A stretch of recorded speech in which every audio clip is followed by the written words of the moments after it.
ngayong Marso. We are observing po we are not celebrating. Ibig sabihin, we are strengthening our campaign for fire prevention. Dahil po, based sa record natin, kada taon, ito po yung buwan na malaki yung fire incident natin. At hindi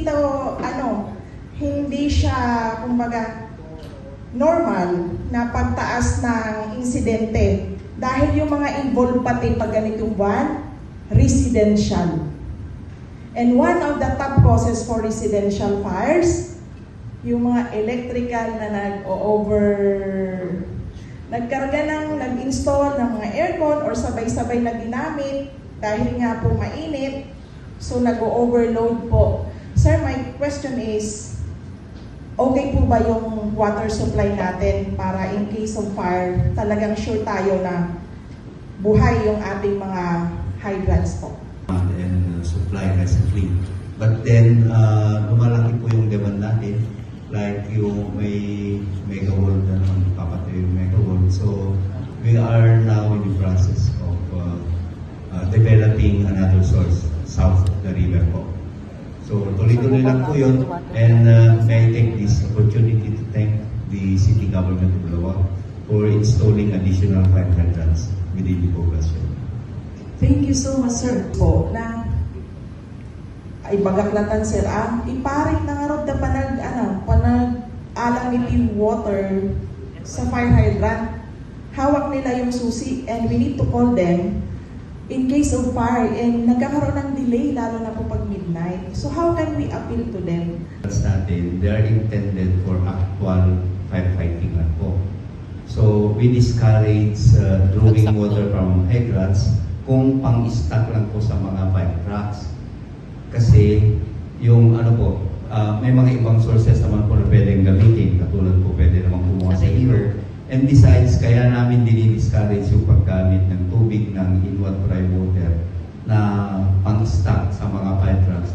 Corrosive po kasi yung chlorine. So it could even be disadvantageous on the part of the BFP.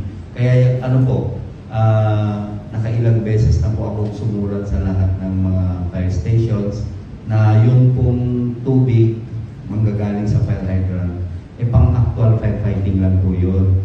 Kadalasan po, I don't know if you are aware, pero marami po kasi yung mga LGUs na ginagamit po yung tubig natin, panlinis sa palengke, pandilig ng halaman. So, dinidiscourage po namin yun kasi kinakapos na nga po tayo para sa mga concessionaires natin, tapos makikita nila na pinanlilinis lang sa palengke yung tubig. So, yun po.